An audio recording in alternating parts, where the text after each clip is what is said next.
Consueto spazio dedicato alla salute. Quest'oggi parleremo insieme fino alle 14:30, tempo che trascorreremo appunto insieme, di disturbi di ansia e stress, e quindi come affrontarli e come gestirli. Sono fenomeni un po' tipici della società moderna e che non sono davvero facili da gestire e che in qualche modo influenzano anche pesantemente il nostro quotidiano.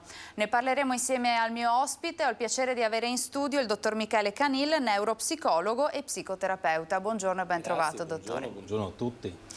Allora, tutti noi almeno una volta nella vita abbiamo detto questa frase: mi sento ansioso, sono stressato, ma come possiamo veramente definire ansia e stress, dottore? Allora, partiamo dall'idea che l'ansia è un processo fisiologico nell'essere umano, ma direi anche in moltissimi altri mammiferi.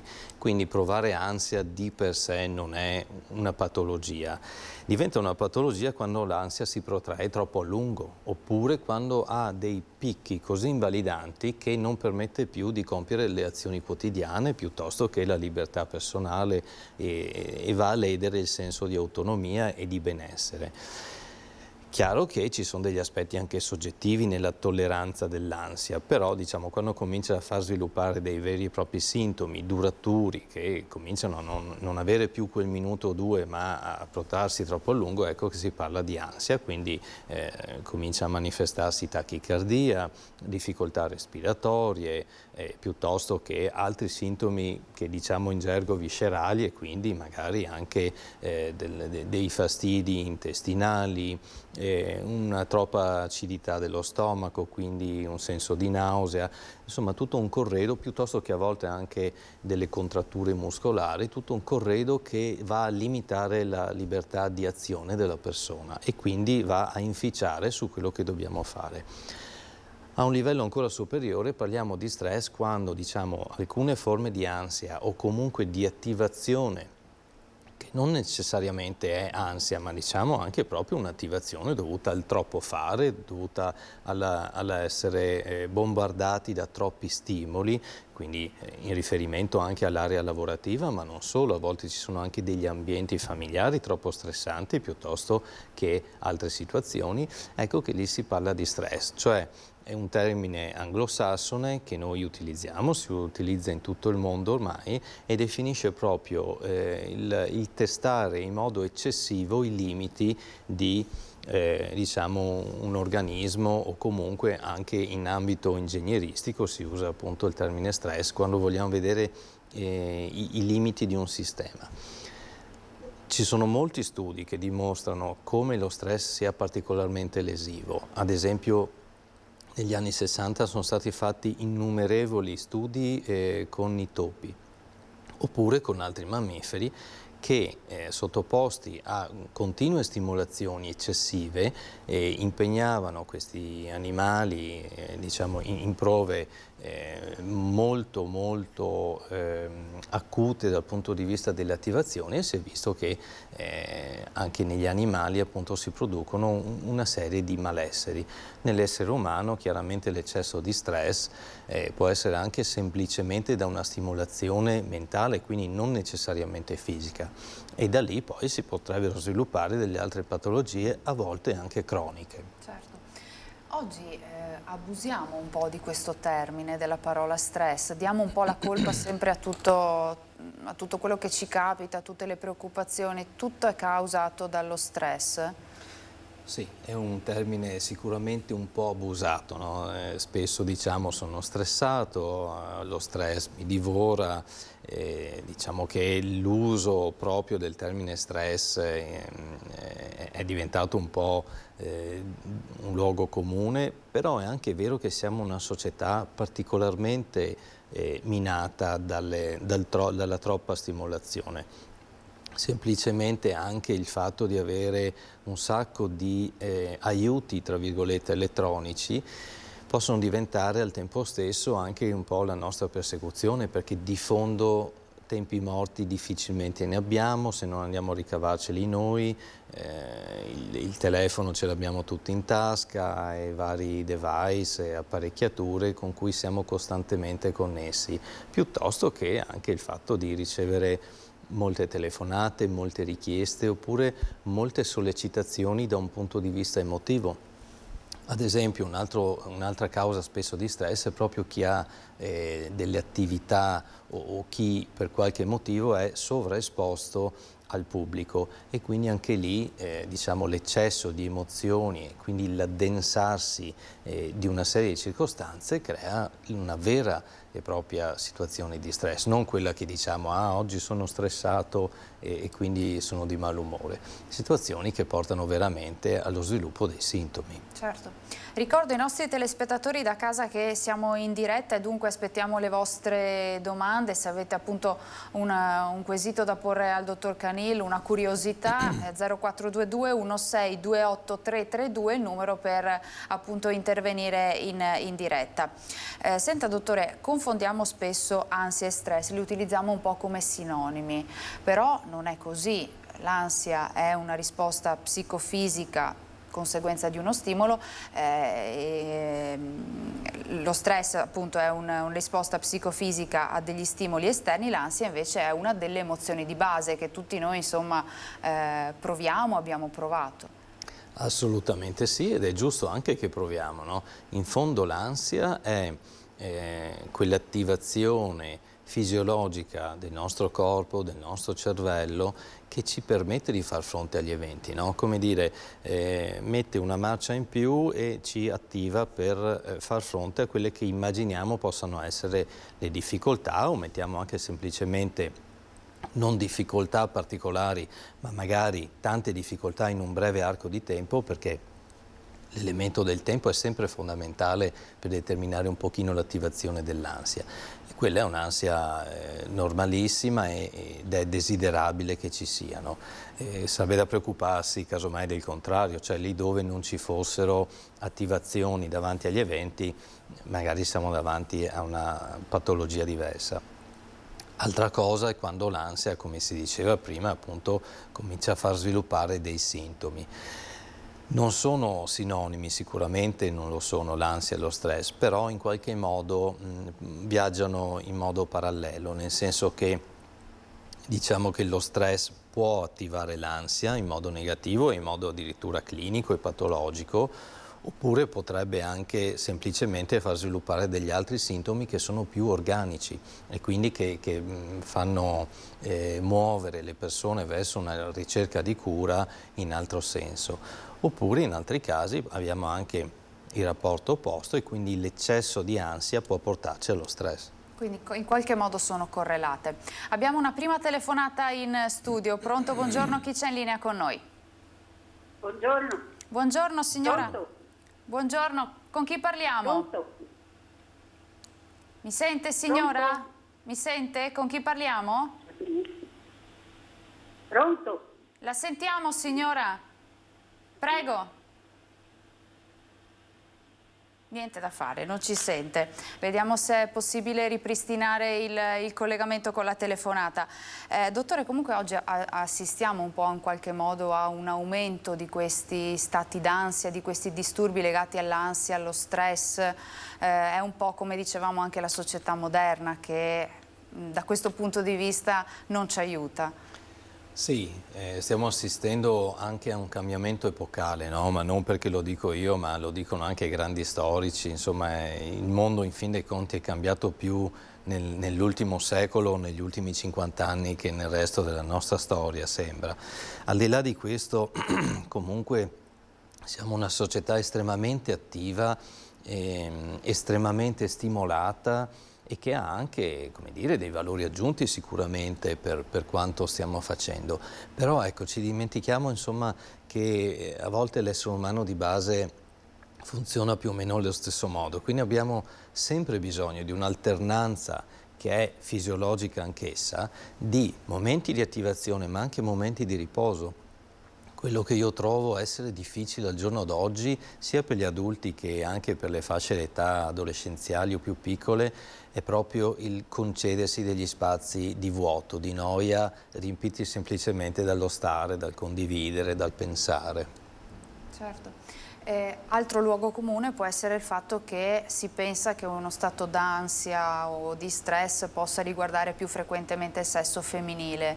Oggi la situazione com'è? Anche gli uomini sono un po' più stressati, un po' più ansiosi? Assolutamente sì, anche gli uomini sono più stressati, direi che ormai abbiamo giustamente raggiunto la parità anche su questo. Al di là dell'ironia, diciamo che c'è anche una situazione in cui ciascuno dei due sessi tende a manifestare anche sintomatologie un po' differenti, però diciamo colpisce qualsiasi fascia ormai dell'età adulta. Ripeto, anche situazioni di fasce di età inferiore, addirittura anche nei bambini ci sono ambienti stressanti familiari, in questo caso mai se ne può parlare, però ecco la parità tende ad essere questa. Fino a un po' di anni fa assistevamo a un fenomeno per cui diciamo dal punto di vista femminile era un po' più facile la richiesta di aiuto, mentre era più difficoltoso da un punto di vista maschile. Al giorno d'oggi invece stiamo assistendo ad un cambiamento e quindi il bisogno viene espresso in ambedue i casi. A proposito di sintomi ansiosi, vediamo se può essere questo il caso. Le leggo una domanda che ci è arrivata attraverso la pagina Facebook di Antenna 3. Ci scrive un telespettatore, una telespettatrice, non sappiamo, ci dice che sta vivendo un periodo molto intenso e che spesso la sera capita di sentire dolore toracico e sensazione di mancanza del respiro. Dura un po', poi tende a passare, ma alcune volte è anche parecchio forte, insomma, la persona si spaventa. Dai controlli medici è tutto a posto? Potrebbero essere questi sintomi, insomma, tipici di uno stato d'ansia? Direi proprio di sì, e potrebbero essere addirittura i prodromi di un attacco di panico, di un disturbo da panico. Quindi chiaramente se tutti gli accertamenti da un punto di vista organico sono negativi, molto probabilmente siamo all'interno di quell'area, quindi consigliamo questa persona a provare ad intraprendere un percorso, almeno un primo colloquio, una visita, per accertare, perché ovviamente la qualità di vita peggiora, questi sintomi tendono ad aumentare la paura che possano tornare perché c'è una ciclicità, immagino, quotidiana, e quindi è bene porre rimedio quanto prima. Ecco, anche perché ci scrive proprio alla sera, no? Alla sera capita ricorrentemente, insomma, sì, questa situazione. Altri sintomi, quali possono essere i sintomi principali con cui si manifestano appunto l'ansia, lo stress? Allora, normalmente, diciamo, partendo dall'ansia, abbiamo un po' i sintomi degli organi che a noi comunicano le emozioni, no? Che sono gli stessi sintomi che ci comunicano anche le emozioni positive. Infatti il nostro sistema nervoso si divide proprio in simpatico e parasimpatico secondo le azioni che deve intraprendere. Però diciamo la tachicardia, quindi il cuore, il respiro, la paura di soffocamento, spesso associati anche a pensieri molto negativi, no? Perché a volte le persone, non comprendendo ciò che sta accadendo in loro, tendono a pensare: questo è l'ultimo momento della mia vita, sto per morire, un senso molto negativo e ovviamente drammatico, poco gestibile. Altre volte si manifestano dei dolori addominali, piuttosto che delle gastriti, piuttosto che altri sintomi muscoloscheletrici, oppure proprio sul piano del pensiero, dei pensieri negativi, di disfatta, di ipersensibilità alle notizie negative che possono incontrare nelle banali discussioni, piuttosto che in televisione, alla radio.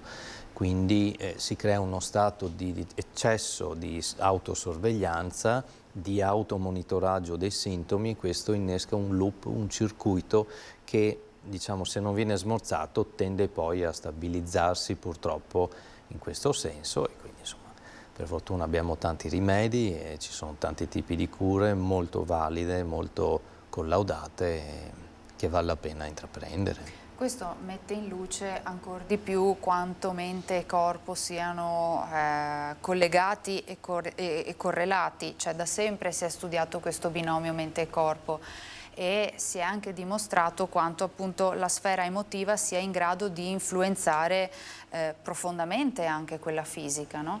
Questo assolutamente sì. Per comodità abbiamo sempre suddiviso il corpo in distretti ed è anche corretto così, in modo che ogni specialista o ogni disturbo sia in qualche modo organizzato in questo insieme. Però non dimentichiamo che il corpo funziona tutto insieme, è un monismo più che un dualismo, quindi il sistema nervoso centrale fondamentalmente potrebbe comandare diversi distretti corporei, far sviluppare tanti sintomi. Ed è questo spesso il motivo che arriva proprio negli studi dei clinici, no?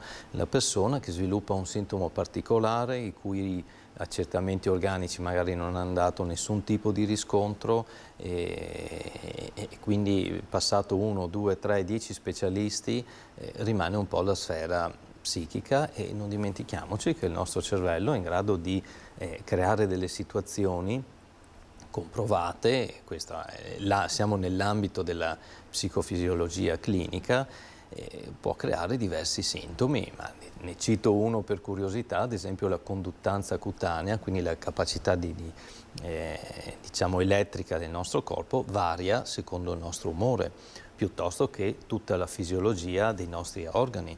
Quindi innumerevoli parti che da un punto di vista proprio neuropsicologico vanno a poter creare degli assetti diversi da quello del riposo, del benessere, dello stato di quiete. Credo che l'importante sia prendere consapevolezza, insomma, di quello che si sta provando e appunto rivolgersi poi a persone qualificate che possano davvero dare una mano, aiutare a districare, no? Perché spesso sotto c'è altro e si scova tanto altro, no? Questo sì, proprio per lanciare anche continuamente il messaggio che al giorno d'oggi ci sono molti metodi per risolvere e quindi credo che non si debba più pensare di convivere con un certo sintomo invalidante. Certo. Ansia e stress può anche condizionare delle patologie che magari insomma, fanno parte di una persona e quindi in qualche modo peggiorarle? Parliamo di diverse patologie che possono peggiorare assolutamente.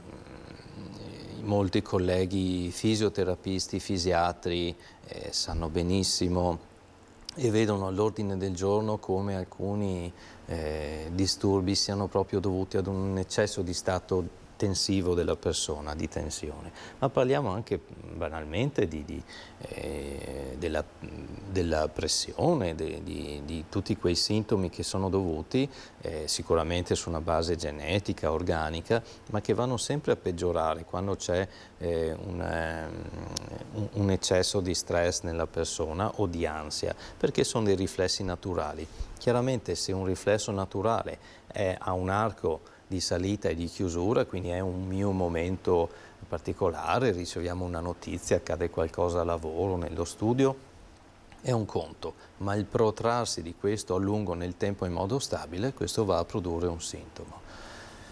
In gastroenterologia spesso si incontrano quelle personalità particolarmente, diciamo, predisposte a questo tipo di disturbi. Ci sono molti studi clinici, ad esempio, che ci ricordano come un certo stile di comportamento, quindi il senso di urgenza del tempo, l'essere troppo collerici, eccetera, si ripercuote a livello cardiologico con una diversa impronta di rischio per eventi cardiovascolari.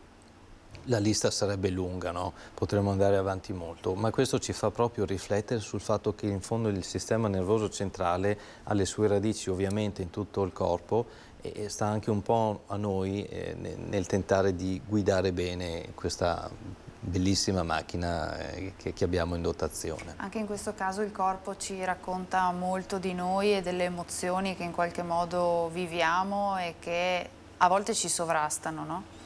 Il corpo ci parla sempre, bisogna che lo ascoltiamo, bisogna che proviamo a dare ascolto ai suoi suggerimenti.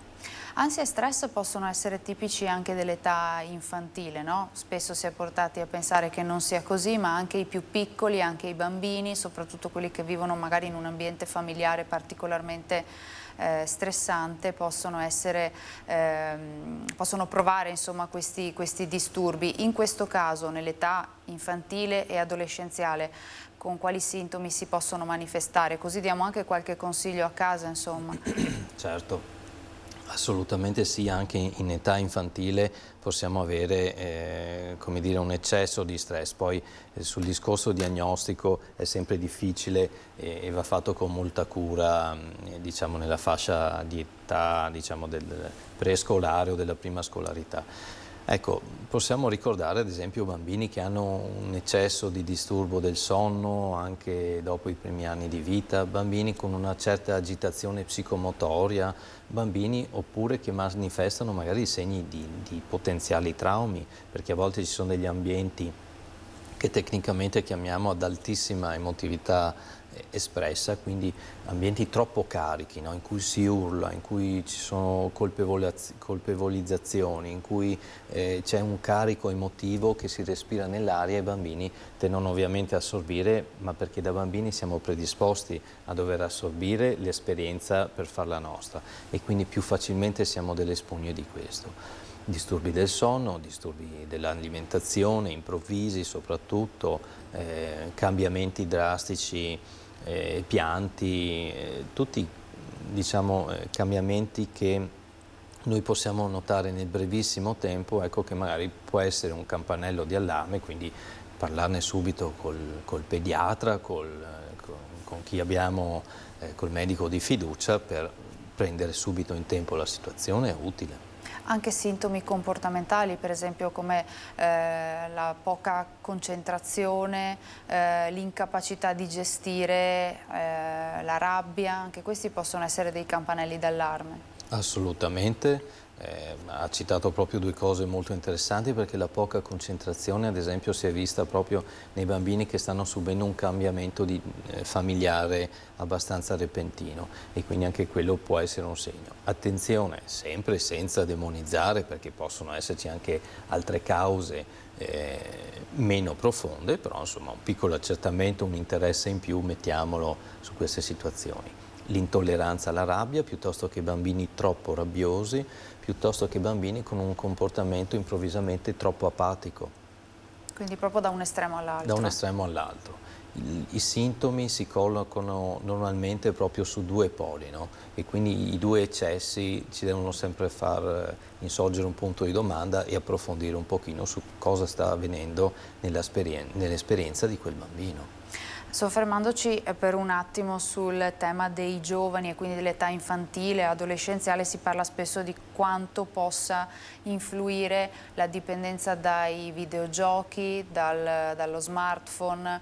Anche questi possono essere in qualche modo causa di comportamenti come quelli che abbiamo citato, no? Quindi l'impulsività, la scarsità di concentrazione.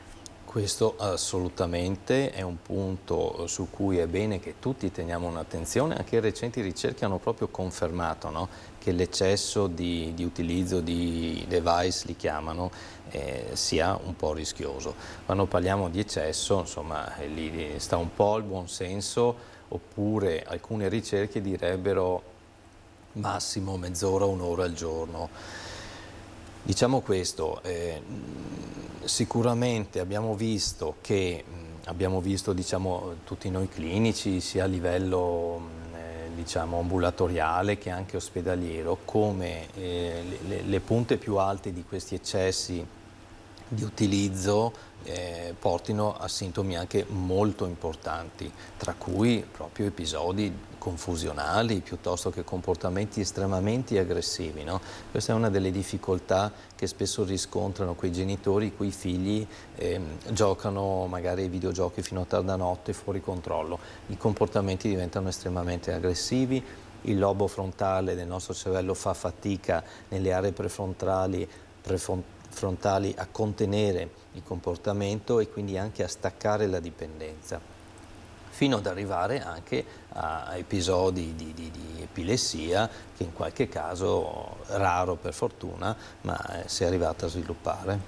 Campanelli d'allarme, insomma, che possono davvero mettere in luce in qualche modo, far presagire appunto qualche disturbo di questo genere. Quindi che cosa si può consigliare, insomma, ecco, alla rete familiare proprio per andare, insomma, a capire e indagare quali possono essere le cause? Ma direi in primo luogo facciamo attenzione quando i nostri figli cominciano, ma non solo i nostri figli, magari anche, non so, ci sarà qualcuno che come insegnante può avere un occhio di riguardo, come amico, come parente, a qualsiasi titolo, quando i ragazzi cominciano a sostituire la vita reale con il virtuale e quindi quando c'è una sorta di ritiro e la manifestazione della loro vita, della loro attività avviene esclusivamente nella camera, nel computer, in qualsiasi di questi modi, quello sicuramente è un campanello d'allarme.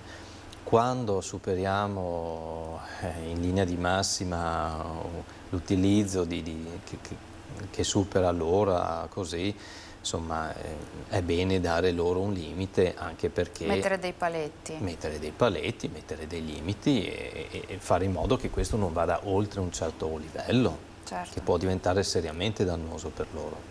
Tornando insomma un po' di più al mondo degli adulti, uno dei temi sicuramente che dobbiamo trattare è il senso di colpa, no? Che spesso ci si trova ad affrontare, che spesso ci schiaccia e che anche in questo caso a volte non sappiamo affrontare e gestire, e può diventare, certo che sì, causa di ansia, di stress e disturbi di questo genere.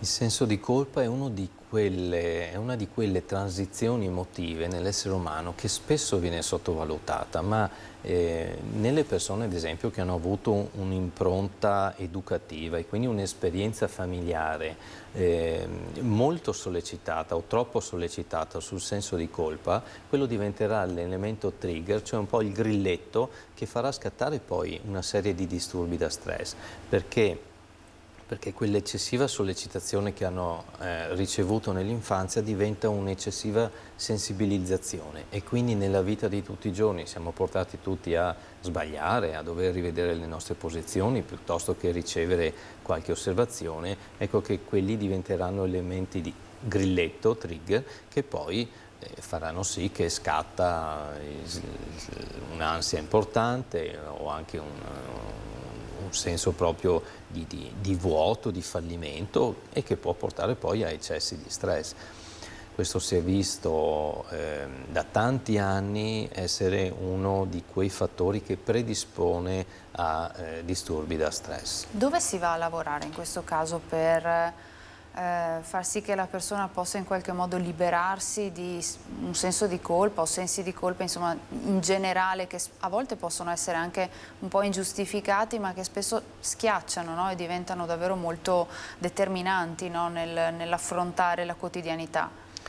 Diventano determinanti proprio per il fatto che la persona a un certo punto, per evitare quella sensazione spiacevole del senso di colpa, è disposta a compiere delle manovre particolari, quindi ad evitarla con altre strade. Se le altre strade suggerite dagli altri sono di tipo manipolativo e quindi se non vuoi che ti rimproveri per tal motivo devi fare quella cosa, la persona rischia di trovarsi anche in uno stato, mi passi il termine, un po' di schiavitù dell'altro, di eccesso di sottomissione, e quindi anche quello diventa un aspetto molto lesivo sia per l'autostima ma anche proprio per il disturbo d'ansia.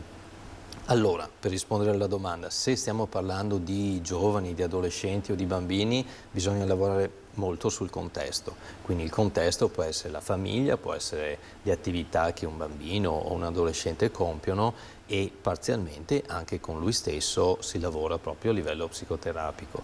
Se parliamo di un adulto si può lavorare ovviamente con tutte le armi che abbiamo a disposizione, armi buone, armi cliniche per combattere il disturbo, quindi abbiamo la psicoterapia, abbiamo tutto l'apporto farmacologico, abbiamo l'EMDR, che è sostanzialmente il miglior metodo al mondo per affrontare le situazioni traumatiche e modificare quello che è l'aspetto dell'esperienza che abbiamo acquisito, quindi si va a lavorare profondamente, piuttosto che l'ipnosi clinica, che ormai è un trattamento diciamo che di cui si parla poco, anche se ogni anno ha veramente centinaia di ricerche che tentano di approfondirlo. Però ecco, ci sono vari strumenti per andare a modificare la percezione della propria esperienza. Quello è fondamentale per far sì che la persona possa un po' liberarsi da questo vincolo. Senta, dottore, spesso in questo spazio, insomma, no, che noi abbiamo a disposizione per parlare di salute, parliamo di patologie, di disturbi, insomma, che riguardano la sfera medica, abbiamo evidenziato come spesso le patologie possano avere un carattere di ereditarietà e quindi di familiarità. È possibile che ansia e stress vengano passate di generazione in generazione, diciamo così, proprio come carattere, come stile di comportamento e quindi come una sorta di carattere che poi verrà a far parte della vita quotidiana del figlio o dei figli? Purtroppo sì. Purtroppo sì, sappiamo benissimo che diciamo, uno stile familiare in genere è lo chiamiamo un pattern di comportamenti, quindi un insieme di modalità che acquisiamo dalla generazione prima e dalla generazione prima ancora, e quindi c'è proprio a cascata una familiarità. Diciamo che gli stili di attaccamento, gli stili di comportamento familiare vengono generalmente trasmessi a meno che non ci siano proprio delle azioni che vanno a spezzare la catena. Quindi ricordiamoci sempre che ad esempio nell'ambito dei traumi noi troviamo spessissimo come un trauma di una o due generazioni precedenti vanno a ripercuotersi anche su quelle dopo. Perché? Perché si creano delle vere e proprie paure oppure dei tabù e intorno a quelli una famiglia continua ad avere quello stile di comportamento a meno che non succeda qualcosa di incidentale che fa cambiare quello stile di comportamento.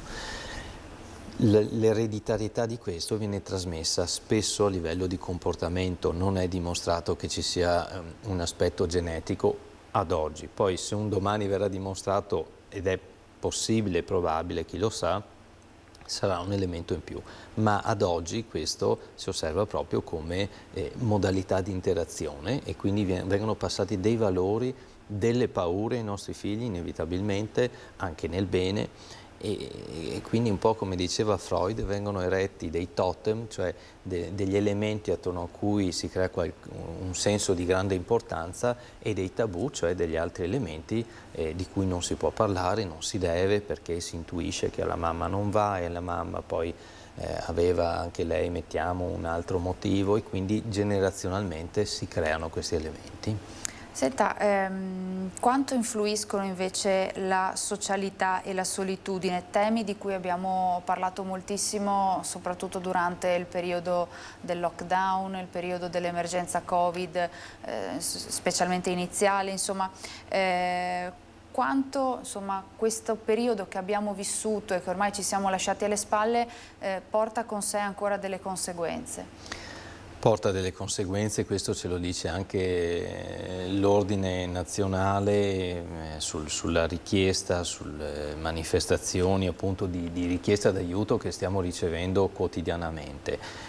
Ricordiamoci sempre che l'essere umano è un animale sociale e quando ci sono episodi che gli ricordano quanto sia difficile l'isolamento tende a soffrirne.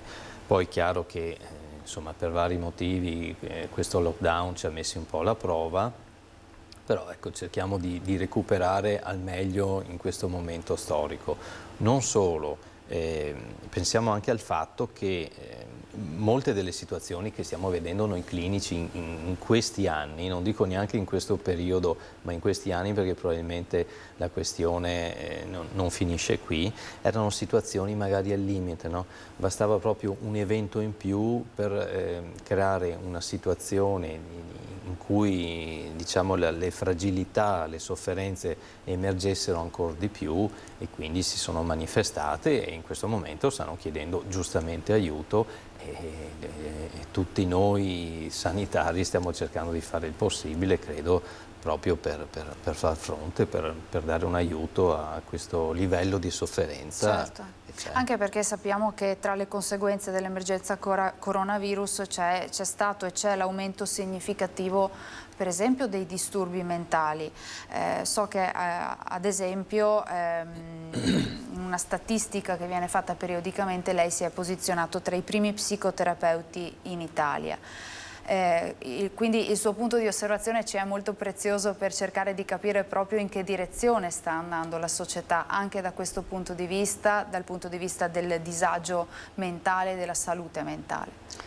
La salute mentale è sempre un tema delicato e che è bene che, come sta già avvenendo, non sia stigmatizzata, perché salute mentale significa, è un bacino larghissimo, no? Parliamo dal disagio giovanile fino alla patologia psichiatrica da reparto, però come dire, è importante secondo me che si crei ancora più sensibilità rispetto a questo.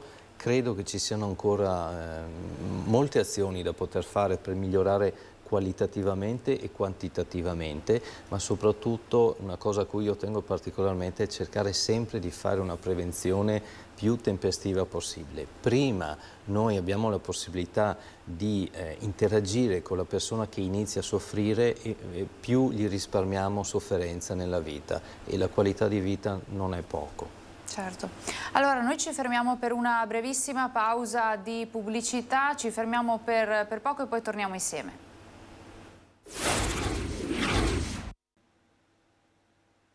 Rieccoci nuovamente in studio insieme, ultima parte, staremo insieme fino alle 14:30, parleremo di disturbi di ansia e stress.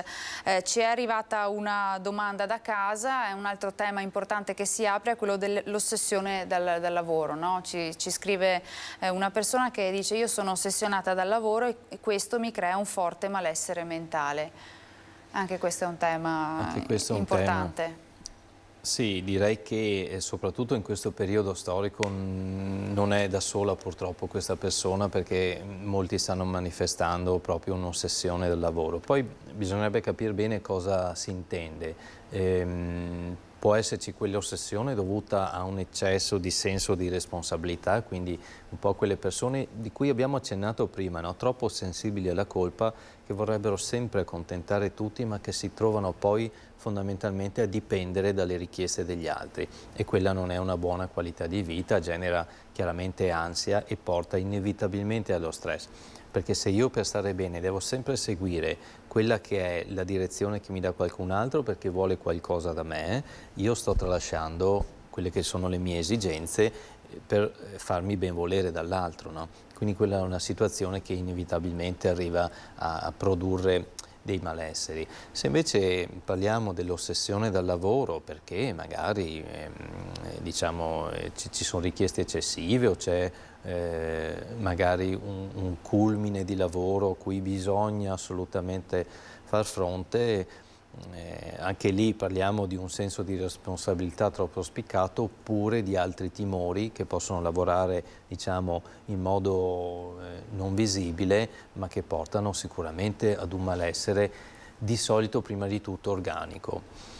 Comunque anche in queste situazioni è importante fare la cosiddetta diagnosi differenziale, quindi si fanno tutti gli accertamenti medici del caso se la persona arriva a sviluppare dei sintomi, e poi si capisce anche qual è la parte psicologica, che normalmente c'è sempre, piccola o grande che sia. Però diciamo questo, non esiste neanche una patologia meramente organica che non abbia anche un aspetto di pensiero, no? Perché il nostro pensiero è più o meno presente su tutto ciò che ci accade, quindi poco o tanto quella parte lì ci sarà sempre. Questa persona insomma, forse dovrebbe provare a già intraprendere qualche azione per migliorare la qualità di vita, che può essere lavorare sul tempo libero, che può essere dedicarsi a qualcosa di disattivante, quindi di rilassante, di personale, piuttosto che, poi bisogna vedere anche la sfera degli affetti, la rete sociale, cioè ci sono tanti parametri che determinano poi quanto noi investiamo nell'area lavorativa o meno. Tanti aspetti, insomma, che vanno considerati. Di per sé comunque si parla, credo, sempre troppo poco di salute mentale, perché appunto anche questa telespettatrice diceva provo un malessere mentale, il tema della salute mentale oggi è ancora poco trattato, è ancora un tabù, no? Quindi si fa fatica a parlarne. Proviamo a fare tutti un passo in cui come dire, condividiamo l'idea che nessuno di noi è indifferente alla sofferenza, all'ansia, a momenti di sconforto, a piccole sconfitte o grandi della vita. In fondo tutti quanti le abbiamo provate, non dobbiamo vergognarci anche nel provare a manifestare e magari ad agevolare quelle situazioni, quelle persone che hanno difficoltà ma che vediamo essere in difficoltà, e un piccolo gesto a volte può essere utile per dire: ma hai provato a parlarne, hai provato a fare qualche azione per te, anche non necessariamente diciamo di tipo medico o psicologico, clinico, ma anche delle altre piccole azioni che possono essere già riparative per la persona, già utili. Certo. Abbiamo parlato degli effetti negativi, no? Che possono avere e scaturire ansia e stress. Possono però anche essere in qualche caso molla per dei fattori positivi? Assolutamente sì, perché in alcuni casi proprio da una sofferenza può nascere un miglioramento della qualità di vita, quindi proviamo anche a vedere una via di uscita o un cambiamento dovuto, no? Alcune persone riferiscono proprio che da un fatto negativo poi ne scaturisce uno positivo. Da quella cosa che mi opprimeva ho deciso di cambiare qualcosa della mia vita e ora sto molto meglio. Oppure mi dedicavo troppo a questo e ho trascurato quello. Quindi l'aspetto dualistico lo troviamo anche un po' nelle nostre scelte, e a volte l'ansia ci indica anche che cosa fa per noi, che cosa non fa per noi. Quindi proviamo ad ascoltarci anche a livello proprio di sensazione, no? Non dimentichiamoci. Lei è vice rettore dell'Accademia Internazionale Costantiniana, ne abbiamo parlato insomma spesso nel corso di queste trasmissioni insieme a lei, quindi il suo punto di osservazione è molto prezioso, anche appunto perché è un'accademia che permette il confronto con tantissimi altri professionisti di altre specialità. Essere particolarmente ansiosi e stressati, osservate che è un fenomeno tipicamente italiano o che appunto interessa anche altri paesi, insomma, europei, visto che ricevete anche molti pazienti dall'estero? Allora, possiamo dire questo: a livello di ansia si è visto che tende ad essere un pochino più diffusa nei paesi, diciamo, di un'area più vicina all'equatore, ecco, diamo un po' questa indicazione generale. Nell'area più nordica l'ansia è vissuta in modo abbastanza differente, quindi, come dire, i latini tenderebbero a soffrirne di più. Questo per vari motivi, ma sono tutti da accertare. Qualche autore dice è lo stile familiare che hanno i popoli un po' più latini, qualcun altro dice che è dovuto un pochino alla cultura territoriale, però insomma di fondo una causa certa non la sappiamo. Fatto sta però che a livello di stress si può stressare sia la fascia di popolazione che tende a vivere al nord del mondo, ma anche quella, diciamo, che vive in paesi più caldi o latini, come si diceva. Quindi ci sono delle differenze effettivamente, sì. Prossimi appuntamenti dell'Accademia Internazionale Costantiniana, voi fate insomma spesso degli appuntamenti, dei momenti anche di confronto e di condivisione tra specialisti, no? Proprio per capire quello che è l'andamento insomma della società moderna. Prossimi appuntamenti che avete in calendario? Allora, diciamo che l'Accademia si muove sempre, abbiamo sempre delle iniziative, dei convegni che in molti casi sono anche aperti al pubblico, quindi a chi interessasse partecipare cerchiamo sempre di dare un apporto e uno spunto a tutti. L'Accademia ovviamente è molto professionalmente ricca, perché abbiamo sul versante medico, sul versante giuridico, sul versante sociale tanti professionisti, tante figure che portano la loro parte. A brevissimo, sul fine aprile, ci sarà un convegno a Venezia tenuto dal dottor Vian, sempre con con l'aiuto del nostro segretario generale, il dottor Mariutto. Il tema sarà il tema della magia, affrontato da un punto di vista psicologico, ma anche da un punto di vista poi, diciamo, 360 gradi, in cui si parlerà anche di come la magia viene inserita nella cultura moderna e passata, e anche dei risvolti legali, no? In fondo il senso magico fa parte dell'essere umano e questo non dobbiamo dimenticarlo. Inoltre ci saranno degli altri temi che tratteremo in un convegno probabilmente nel periodo autunnale sul tema famiglia, e anche lì si svilupperanno molti argomenti e speriamo di portare sempre personalità di spicco a portare anche un loro contributo. Un apporto importante. Proprio sul finire abbiamo una telefonata. Pronto? Buongiorno, chi c'è in linea con noi? Allora, sono Tiziana da Villorba. Buongiorno, Buongiorno. Ho aperto da pochi minuti e volevo ringraziare il dottore, ringraziare lei, perché dell'ansia e dello stress bisognerebbe parlarne di più, e proprio come diceva il dottore serve un'azione di prevenzione. È veramente una trasmissione importante, spero di recuperarla e volevo solo dirvi grazie. Perché ci si può lavorare, ci si può anche prendere consapevolezza, ma si può anche non guarire, ma saperla gestire in modo sano. Grazie a tutti voi. Ha detto bene Tiziana, grazie a lei. Potrà sicuramente recuperare la trasmissione tenendo sott'occhio il canale YouTube di Antenna 3, dove già tra pochi minuti dalla conclusione la troverà. Il tema della prevenzione, no? La signora Tiziana ha detto una cosa importantissima, perché la prevenzione, come dire, non è mai abbastanza. Sarebbe bellissimo pensare che con tutta la prevenzione possibile intercettassimo sul nascere ogni situazione di sofferenza. Questo è utopico, però proviamoci, proviamo a lavorare un po' di più in rete. Se tutti diamo un piccolo contributo, guardate, è fondamentale, perché intercettiamo la sofferenza in tempo, si può fare qualcosa e risparmiamo magari tanti anni di sofferenza o dispiacere ad una persona. Certo.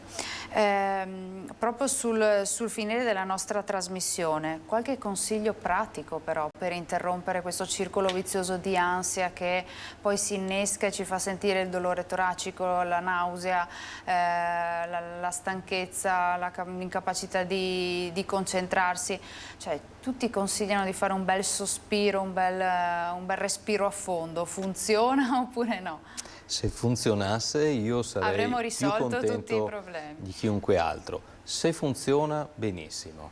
Se no, provare anche con degli altri step. Non so, esistono tantissime forme di yoga, di attività di rilassamento, la mindfulness, tutto ciò che una persona può attivare da sola, ma perché no? Assolutamente sì. E poi un'altra cosa molto importante è provare a capire il motivo. Il motivo sarà fondamentale, no? Perché già se la persona riesce a individuare che cosa può aver innescato quello, ha già fatto metà strada nella comprensione. La consapevolezza è la prima parte, ma importante, perché è un po' come la base su cui costruire poi un edificio nuovo, migliorativo, curativo. La chiave e la base di partenza è sicuramente affrontare il problema, no? Magari anche parlarne, non tenersi le problematiche come dire, rinchiuse nella cassaforte emotiva che tutti abbiamo, ma provare a condividere un po'. Gli altri possono sempre darci uno spunto e può essere utile. Però insomma anche tutti gli esercizi di respirazione, tutto quello che una persona può fare autonomamente, io penso che sia utile che provi. Certo, e proprio perché è importante parlarne, sicuramente avremo altre occasioni, altri momenti insieme per farlo, insomma, per poter dare appunto qualche strumento in più anche a chi ci guarda da casa.